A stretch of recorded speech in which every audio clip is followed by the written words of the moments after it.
Hello mga ka-sounds. Ito na yung yung content natin kahapon na isang cellphone at saka isang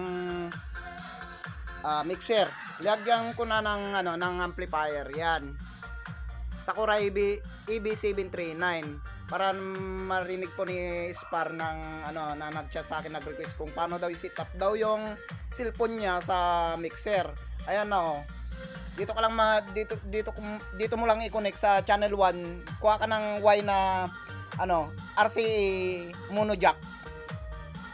RCA mono jack 'yan Mono jack ito, mono jack. Yan par, mono jack. Kasi dalawa lang yung niya, 1 tsaka 2, dalawa lang siya. Kaya mono jack. I-plug in mo lang dito sa line 1 mo kagaya ng sinabi ko kahapon na ayun, may yata tayo, may bisita tayo na pumasok. Yun. Ito pakinggan na natin kasi sa sound check na natin.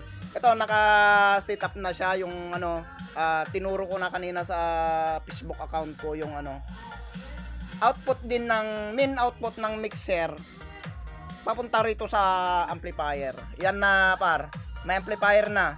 Naka-plug in na rin yung mga mid-high at saka pang-bis natin. Yon yung pang-bis natin na na isa lang gamit ko diyan kasi magtutuwi tayo tuwi yung gamitin natin, dalawang channel yung gagamitin natin sa Sakura EB739 natin na pang test natin ngayon, pang test natin sa module natin kahapon. Yan na yan.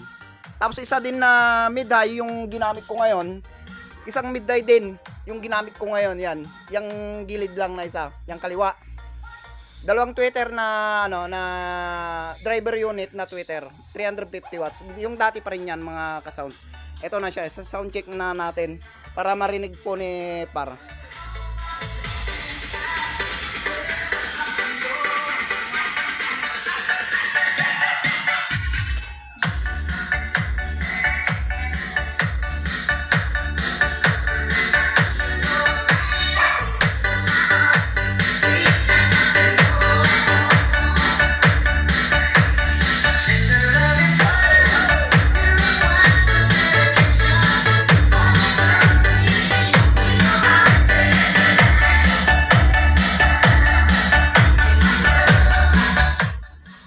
Siya pala ginamitan ko lang sub na isa.